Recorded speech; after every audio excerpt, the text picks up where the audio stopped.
In the dead of the night on the 7th of August 1985, 5 members of the same family were brutally murdered in their farmhouse. It was a shocking crime in an area where there was very little or no crime. 2 6-year-old boys and 3 adults were shot dead in cold blood. It was just ridiculously big, the story. It was just almost crazy. Officers believed Sheila Caffell had killed her family and then turned the gun on herself. But the twist that followed thrust this horrific crime into the headlines and turned the focus to her brother, Jeremy Bamber, a name that has gone down in the annals of British crime history. I don't think Britain had heard of a twist like it. And the twist continues. Is the right person behind bars? We look at vital new evidence that opens this case once more and makes this a crime that shook Britain.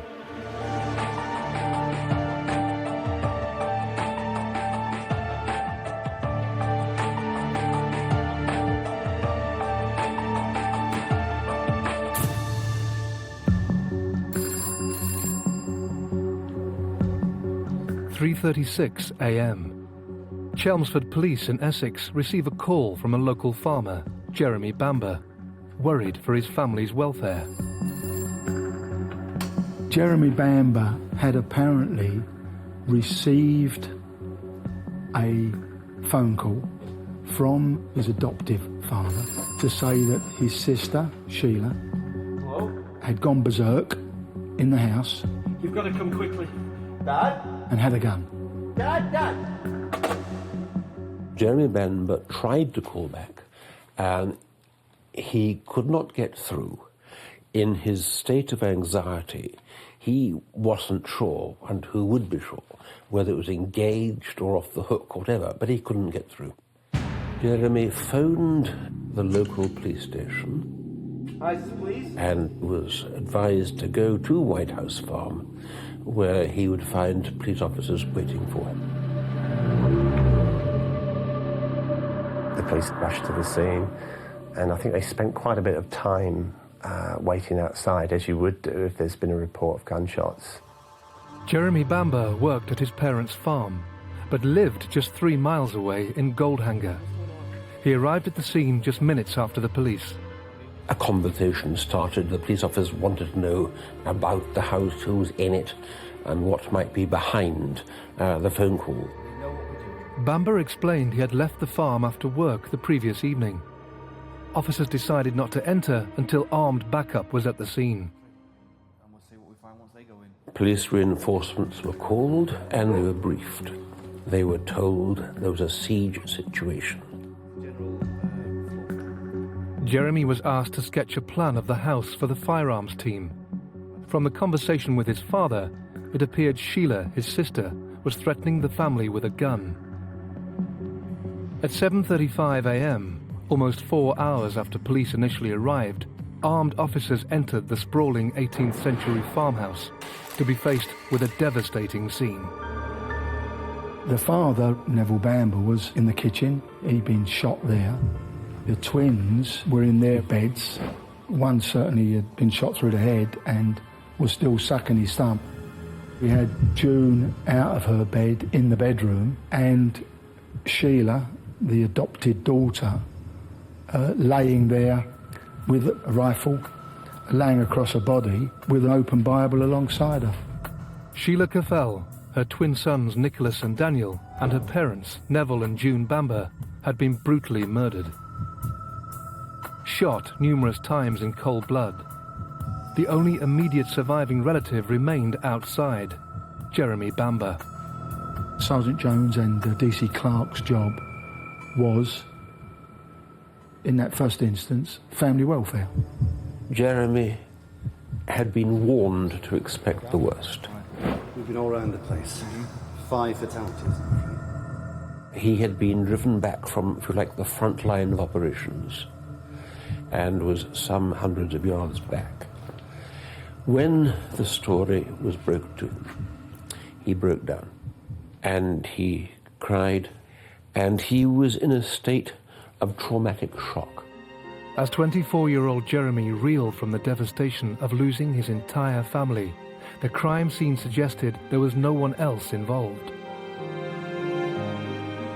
Police elicited that Sheila, suffering with mental illness, a few days before had come out of a hospital. Farmer's daughter, could handle a firearm. Jeremy Bamber, he'd been shooting rabbits and had left the gun with ammunition and a fully loaded magazine on the kitchen table.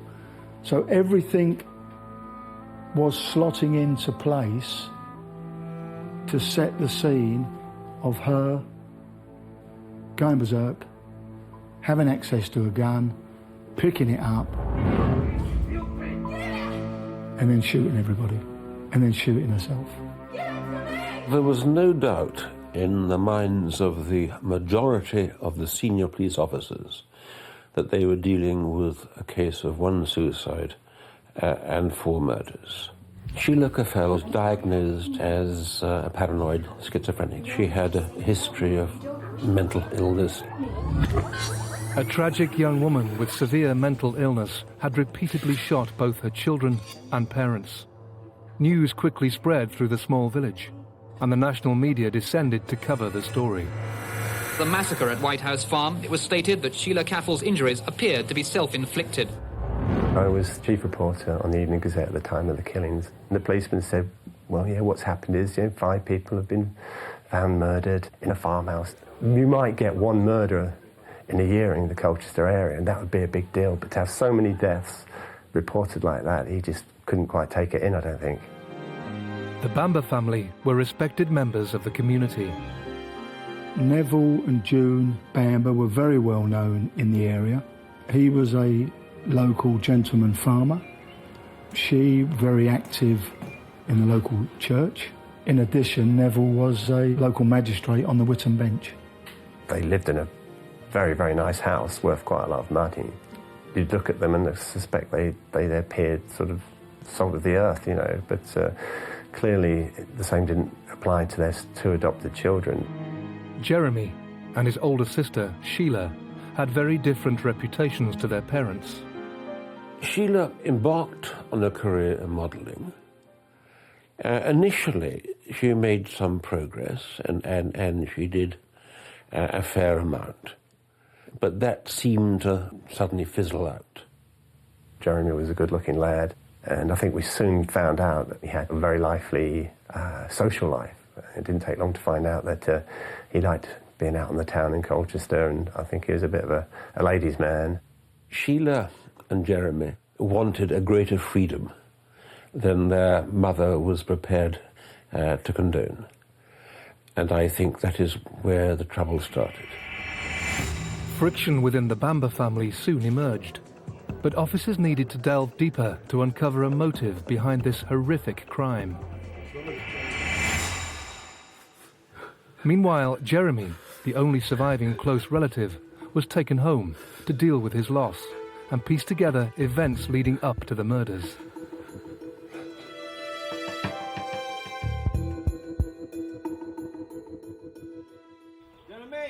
Officers learnt that the previous day, Jeremy and his father had worked the land, whilst June took Sheila and the boys into the local village. Jeremy and Neville came back from harvesting. There was some sort of family supper, and they all sat round the kitchen table. And it was that point, according to Jeremy, that the conversation happened. And one element of that was suggesting that Sheila could not quite cope with her children. Sheila Caffell had a history of mental illness and was taking prescribed medication. She had split from her husband and was visiting her parents. Her recent state of mind had given Neville and June cause for concern. It soon became clear that Sheila was a very strange and troubled young woman. It was revealed that she believed her sons were the spawn of the devil. She's schizophrenic, and she had a lot of issues with religion, which probably stemmed from her mother. Jeremy says that there was tension, quite considerable tension, when he went.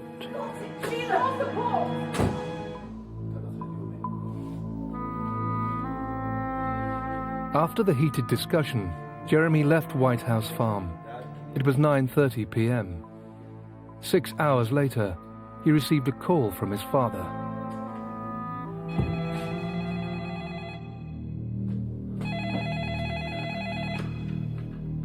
Hello? You've got to come quickly. Dad? The sleepy village of Tulsant Darcy in Essex has been the scene of horrific multiple murders.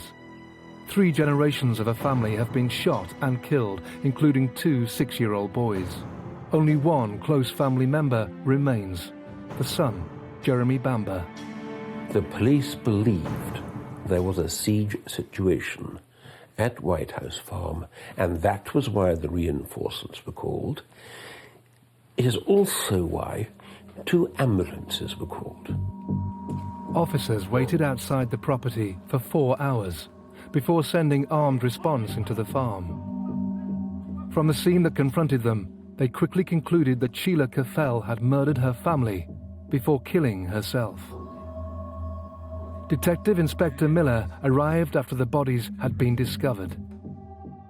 When I got there, I was quite amazed to find a lot of press people there, and that a press announcement had already been made saying that this woman had killed all of her family. That's as much as I knew, and I was instructed to clear things up at the house and prepare a file for the coroner. Just hours after finding the bodies, police took the decision to remove certain items from the house. Crucial evidence was taken and destroyed as officers believed the case was closed. Within 24 hours, there was a general clean-out of White House Farm. And a fair amount was removed, in particular carpets.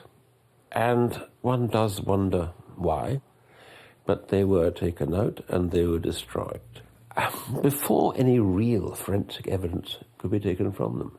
The carpets, which would be heavily bloodstained, were burned in the grounds of the farm. In the immediate aftermath, Jeremy agreed to officers destroying some items from the farm to remove painful memories. It was nothing like as secure as we would have been nowadays for what was a murder scene, where we were still looking for somebody else. That would have been contained obviously a lot better, but the instruction had gone out that it wasn't such a scene and that it got not such an in-depth forensic examination.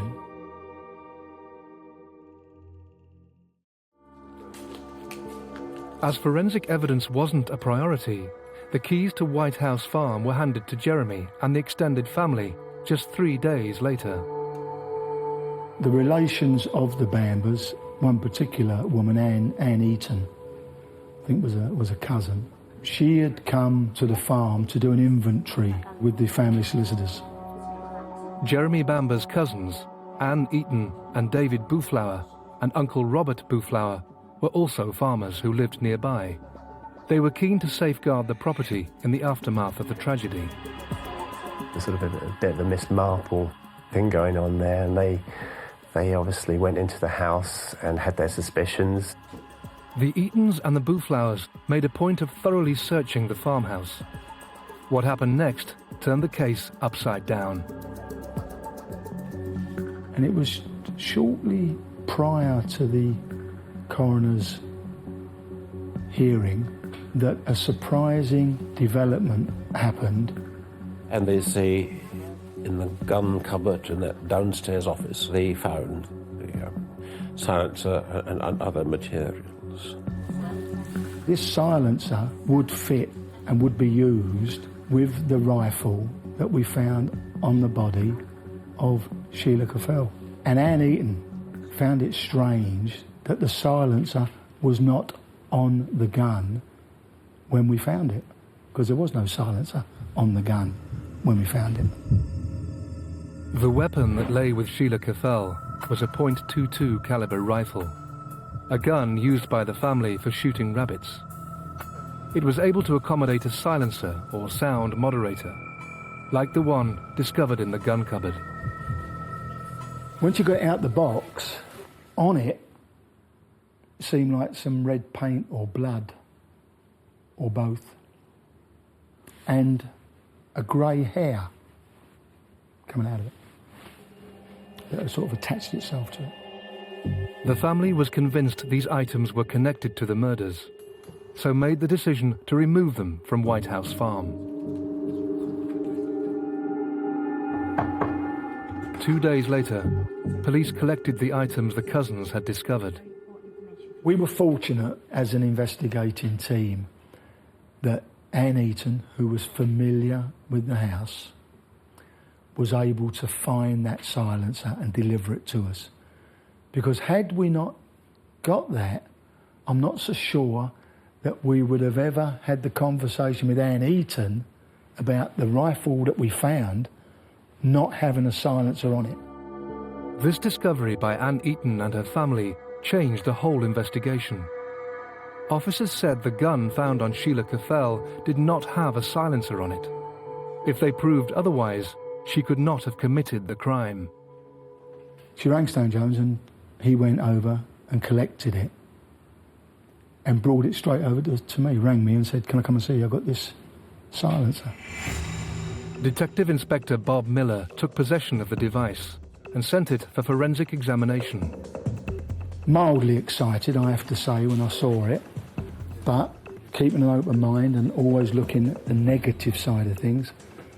Said, well, it could be blood from a rabbit, the hair could be from a rabbit, it could be where the rabbit's only injured and they've actually gone up close to it to put it out of its misery. But we will send it to the forensic laboratory at Huntingdon for them to carry out a proper examination of it. Just a day later, police were called to the farm once more. This time, the cousins had discovered a scratch on the mantelpiece in the kitchen. The relatives of Jeremy Bamber had told the police that they'd discovered this mark and that it was related to a silencer that they'd also found in the farmhouse. Jeremy's cousins believed red flecks on the silencer could have been the result of a violent struggle in the kitchen, where the gun came into contact with the mantel. Whilst this was examined, results on red particles in the silencer were reported back. The result came back with the fact that it was human blood on the silencer, inside the silencer, but not inside the rifle. This was a major turning point in the case. If traces of human blood were found, it suggested the device had to have been used for something other than killing animals. And the lab reports went even further. The blood inside the silencer was Sheila Caffel. I'm not so sure if the laboratory were 100% that it wasn't also a mixture of June and Neville's blood. But either way, it was certainly Sheila Caffel's. Forensics had found the enzyme AK1 in the particles and attributed it to Sheila Caffel. If her blood was on the silencer, police believed the whole case was different to what they originally thought. The silencer had to be on the rifle at the time when the shootings took place. Whoever did it must have removed the silencer, put it back in the box, put it back in the cupboard. Now this, of course, put a whole different complexion on the inquiry, because with the silencer fixed onto the rifle, laying across her body, had she shot herself, the gun now was too long for her to get her hand down to pull the trigger, to be resting under her chin. Couldn't be done. Impossible. Police were originally convinced they were dealing with a murder-suicide. Now, a very different picture was being painted. As some officers investigated this new line of inquiry, the official verdict remained. Just 9 days after the shootings, the bodies were released, and Jeremy Bamber laid some of his family to rest.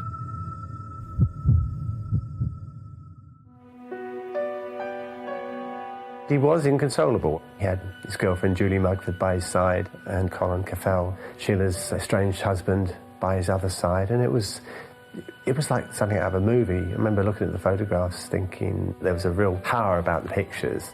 He did appear to be genuinely devastated. As the images of a broken family stunned the nation, officers continued with their inquiries and were soon to be rocked by yet another revelation. Jeremy Bamber's girlfriend at the time was a school teacher, Julie Mugford. She lived in Goldhanger, or stayed in Goldhanger with him. There were other girls around, and Jeremy enjoyed life, as he would say perhaps at the time. He said in the past that he wanted to kill them. It appears that early discussions with her, Jeremy suggested he was going to carry out the murders himself.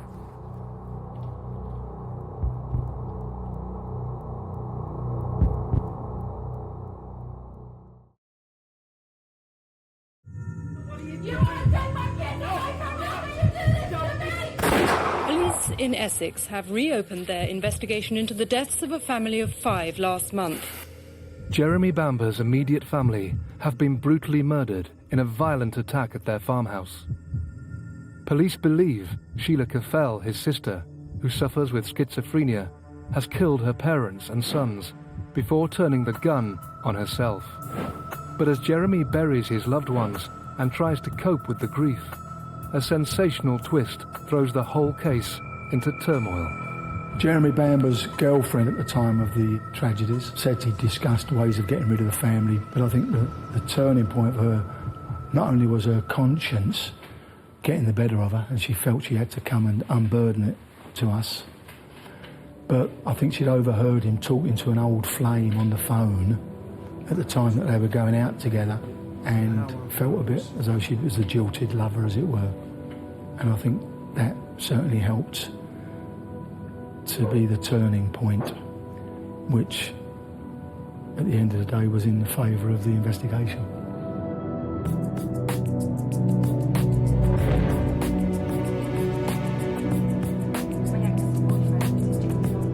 Their relationship had changed, and perhaps it wasn't quite what she hoped it was, so it appears that was the catalyst for her going to the police to make sensational allegations about him being behind the murders. Today was the day he was going to do it. Initially, I believe she said that he'd told her, "Tonight's the night." This startling revelation, along with the blood results from the silencer, gave the police 2 strong indications that Sheila Caffell may not have killed her family. Their attention quickly turned to Jeremy Bamber. The only person with any motive to kill all of that family, not rob the house, not burglarise the house, just to go in and kill a complete family, the only motive could have been the inheritance.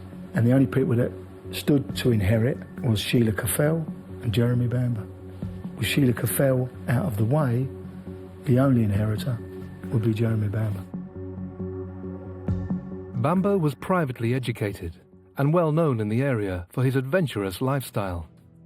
Having travelled the world after leaving college, he eventually settled down to work full-time in the family businesses, White House Farm and a nearby caravan park. Bamber's girlfriend at the time, Julie Mugford, claimed he had hired a hitman to carry out the murders.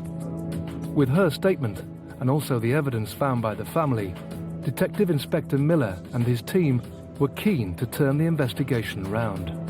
Mick Ainsley, Sergeant Jones, myself, Taff Jones were in an office at Whittam Police Station. We related of what we'd got from Julie Mugford, and Mike Ainsley went round the circle of us.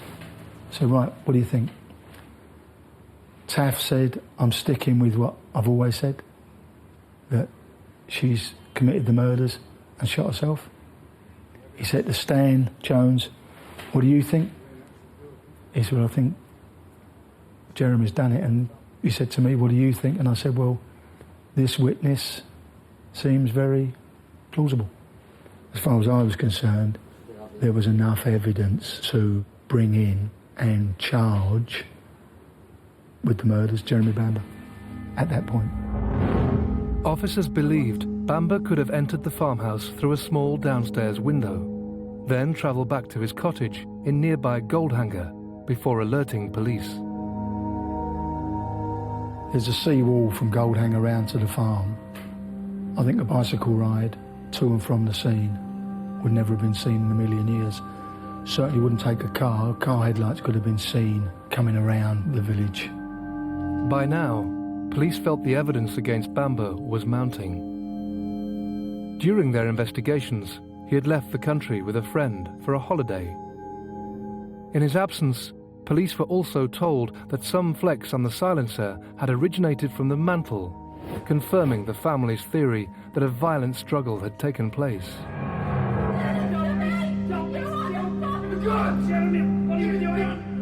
On Bamber's return to the UK, officers were waiting to arrest him.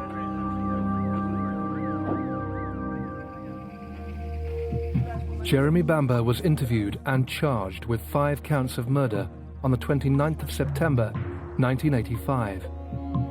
He vehemently denied any involvement in his family's tragic deaths, stating he was at home when his father called, and that Julie Mugford had an axe to grind, having finished their relationship shortly after the murders. But Essex police had their evidence. Just over a year later, Bamber's high-profile court case began. Jeremy Bamber, the brother of model Sheila Caffel, has appeared in court charged with the murder of his parents, his sister and her twin sons. Mr. Bamber denied all the charges. Mr. Bamber, is it true your sister... The big moment was when he came into court. Indeed. My recollection of him standing there being very polite, very attentive, not humble, but trying to portray this image of someone who was quite nice, charming, decent fellow. The key moment in the trial was Julia Mugford's testimony. Miss Mugford, why did it take you 6 weeks... Because the jury had to decide who was telling the truth, Julia or Jeremy. Didn't show much emotion. At times he seemed still a little bit amused by the proceedings. I suspect he really thought he was going to get off. Not for me to defend. No further questions, Your Honour? The silencer evidence, yes, there it was. But that didn't have quite the emotional pull, emotional influence that seeing this young girl in the dock and having to adjudicate on her truth. Is it true, Miss Mugford, that your former boyfriend, Jeremy Bamber, told you of his desire to kill his family? Please tell the court about the events of the night of the murders. It was like nothing I've ever experienced. There was a buzz, you could feel it in your stomach. You know, the court was packed with journalists, packed with spectators. It was probably the most memorable day of my journalistic career. I therefore put it to you, Mr. Bamber, that it was you. Jeremy Bamber's trial lasted 19 days. In summing up, the judge outlined key points for the jury to consider. As part of his defence, he called or had read to you evidence to show that Sheila was mentally ill and argues that in her conduct in killing her family, it is entirely consistent with that illness. The red paint on the knurled end and the mark on the knurled end of the mantelpiece show that on that fact alone, that the silencer was on the gun during the fight in the kitchen. Members of the jury, have you reached a verdict? Yes, Your Honour, we have. The jury, by 10-2 majority, decided that he'd committed all the murders. And he was sentenced to 5 life sentences. Jeremy Bamber, the man who killed his family in order to inherit a fortune, has been sent to jail for at least 25 years. Justice Drake was the presiding judge and said you will serve a minimum of 25 years. You're a warped individual. You are evil beyond belief. Officers, take him away. As Bamber faced the rest of his life in prison, the scale and magnitude of this sensational case played out in a press frenzy. Despite the passing of time, this extraordinary crime rarely leaves the headlines for long. And now, over 20 years on, documentation from the investigation has come to light. New evidence that puts a twist on this heinous crime once more. Here, for the first time, we study the contents. On the morning of the tragedy, Jeremy Bamber was adamant there was movement within the farm. About, 2 minutes past 4 of the house, something strange happened. Jeremy says they saw movement, a figure, a person moving in the upstairs room. They ran away, and certainly other police records confirm that they did run away. In addition to this, police telephone logs from the evening state officers were in conversation with somebody inside the farm at 5:25 a.m. Armed response waited to enter the house until 7:37, over 4 hours after police arrived at the scene, and more than 2 hours after the conversation log. 7:37, they reported that in the kitchen were 2 dead bodies, one male, one female. That same message was picked up and recorded by 2 other sources. After discovering 2 bodies in the kitchen, all but one of the armed officers searched the rest of the house. At 10 minutes past 8, they radioed 3 more bodies found upstairs. So initial inspection of the property reported 2 bodies downstairs and 3 upstairs. Yet by the time of Jeremy Bamber's trial, that had changed. The entire scene of crime presentation at Jeremy's trial and in witness statements should be there were 4 bodies upstairs. That's what they said. Something very strange had gone on. Dead bodies don't move.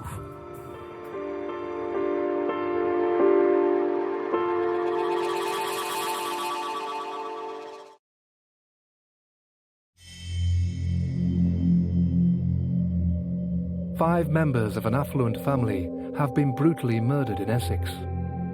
Police originally believed the daughter, Sheila Caffel, who suffered with mental illness, had killed her family and then herself. But in one of the most sensational twists in criminal history, the surviving relative, Jeremy Bamber, has been found guilty of the crime. Continually protesting his innocence, Bamber has spent over 25 years appealing his conviction. Now, vital documents from the investigation have surfaced after years of appealing by Bamber and his legal team. They reveal alarming contradictions in the case. One issue under scrutiny are differing accounts on the location of the bodies. The question arises as to where those bodies were because we have all this evidence that 2 bodies were downstairs and 3 upstairs, whereas the scene of crime evidence report in Jeremy's trial and many other times was that 4 were found upstairs.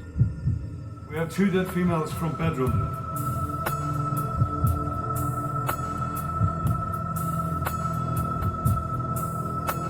There are 2 young boys in here. Theories suggest that as the team of 6 armed officers moved through the house, something unexpected happened. There was a commotion, and one of the police officers, in his witness statement, refers to that.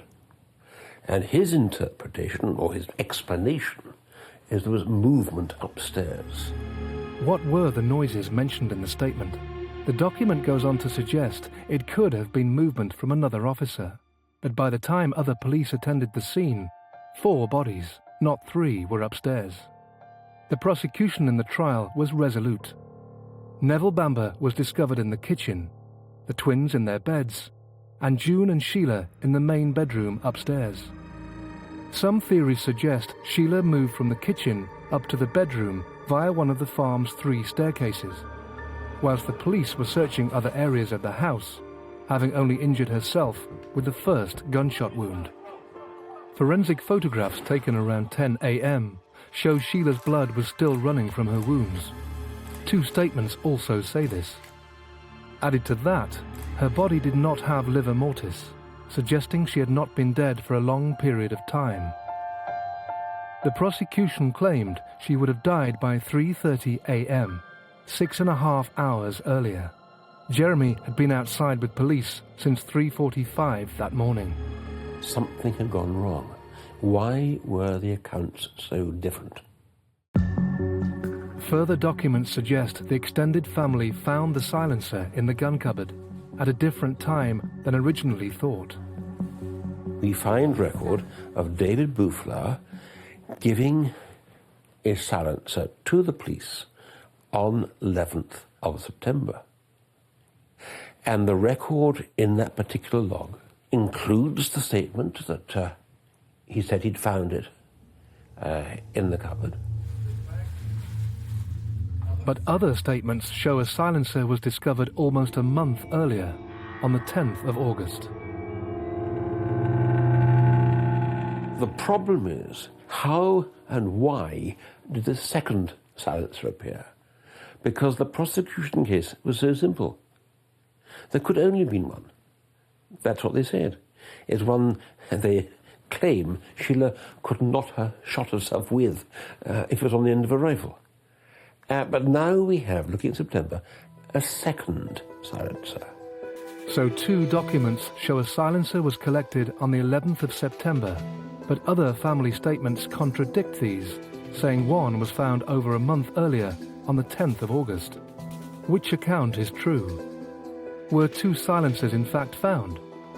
There are 2 differing dates of discovery and 2 reference numbers given by police.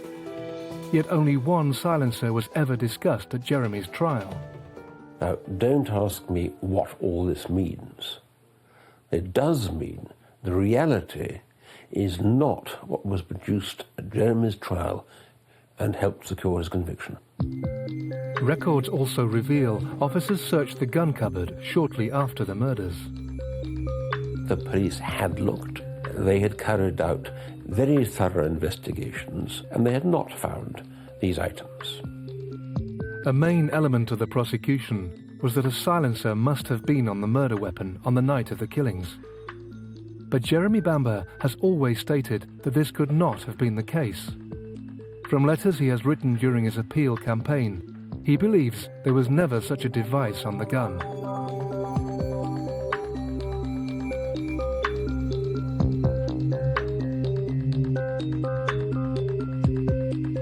A .22 rifle is a low-caliber gun.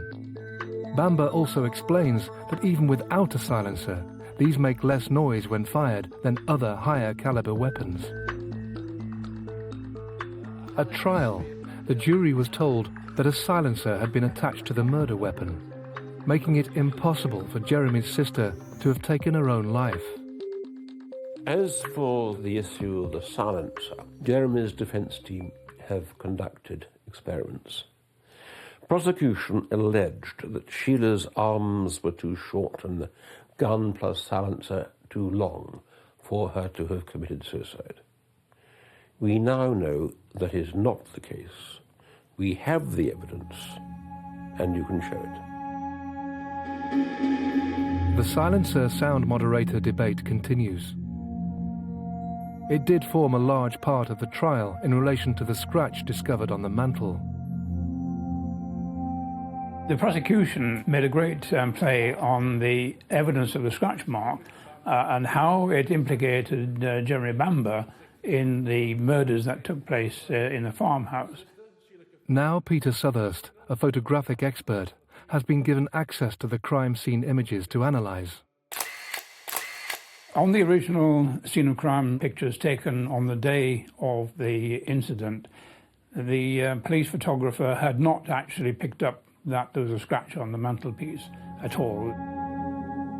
The relatives of Jeremy Bamber had told the police that they'd discovered this mark. The scratch mark itself was quite deep and would have produced a fair quantity of wooden paint which would have dropped onto the carpet if it had been there. There was no sign of any debris at all in an area which I'd expect to see debris.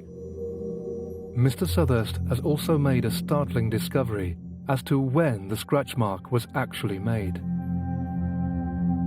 I was able to demonstrate using life-size pictures that the marks underneath the mantelpiece that I would have expected to see were not there, and therefore the scratch had been put there after the original scene of crime photographs had been taken. If we say that the scratch marks didn't appear on the original scene of crime, and therefore the silencer was not implicated in that, we can take the silencer out of the case altogether, and that alters the entire complexion of it. If the scratch was not on the mantel at the time of the murders, a large part of Jeremy Bamber's trial is flawed. The theory was that a violent struggle had taken place in the kitchen between Jeremy and his father, the silencer scratching the mantel in the process. The prosecution stated Sheila could not have fought with Neville Bamber. He would have simply overpowered her. Yet Neville was sat down when he died. Poor Neville eventually died sitting on a chair, leaning forward. There's nothing in that tragic, ghastly picture that demands or refutes Sheila who did the deed. Also, the jury was told that the blood examined in the silencer was a mixture of human and animal, the human being Sheila's, with the presence of the enzyme AK1. Supporting the argument she could not have killed herself, then placed the device back in the gun cupboard. The blood that was found in the silencer, which allegedly was found in the gun cupboard 2 or 3 days after, had some blood deposit in it. They are totally inconclusive. There is no absolute forensic evidence the silencer was used at all. The enzyme AK1 found by the forensic expert on the silencer and attributed to Sheila Caffel can in fact be found in dozens of animals, including rabbits. This was never outlined in the trial. Prior to the tragedy, Jeremy Bamber said his parents were trying to reason with his sister, suggesting she received extra help with her twin boys. Sheila wasn't really interested in any of the options. She didn't say a lot, and I didn't add a lot to the conversation while I was stood there. But we just didn't know how to reach out. With schizophrenia, it's really difficult, and our understanding of mental illness was very limited. Much more should have been made of the fact that Sheila, the day before the killings, was showing every sign of heading for an episode of paranoid schizophrenia, and that her psychiatrist said, given any hint that she was an inadequate mother, she could flip it, and the defense didn't pursue that enough. You're not only telling me that I need to foster my own children! Statements from Sheila's psychiatrist reveal how he believed her mental state could have driven her to snap if faced with losing her children. Another crucial part of Jeremy Bamber's conviction was Julie Mugford's statement. She claimed Bamber had hired a hitman, but the man in question had a cast-iron alibi. Shortly after the murders, Jeremy had ended his relationship with Julie. They had this enormous fallout, and we're talking about the last week in August, if I recall correctly. So hurt was Julie by the breakdown of their relationship, she admitted to officers that she tried to smother Jeremy with a pillow.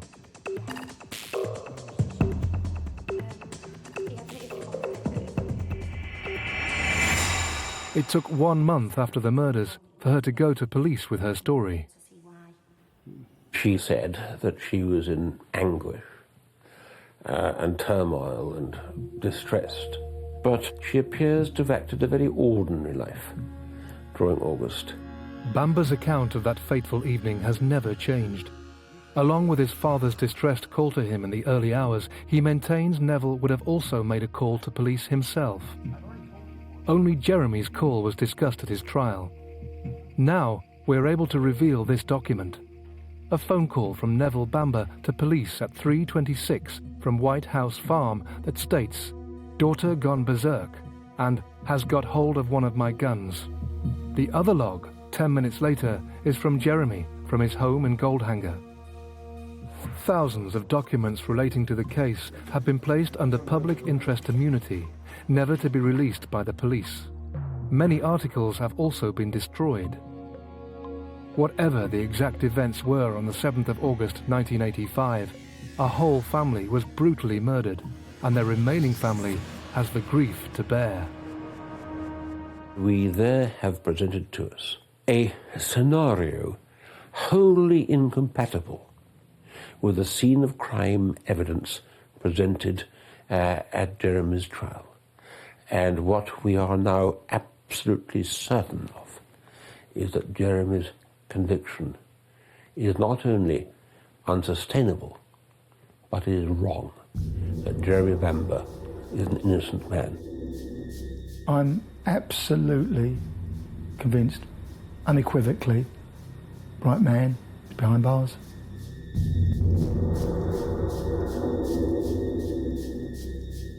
The thought of those two little 6-year-olds, their lives just starting, being shot in such a calculating and terrible way, still upsetting now. Shortly after the massacre, Neville and June's extended family inherited the Bamber estate, and the Eatons moved into White House Farm. The family stand by the original conviction and continue to make their voices heard in the media. Why sadness? Because no one wins. We all lose. Can't bring them back.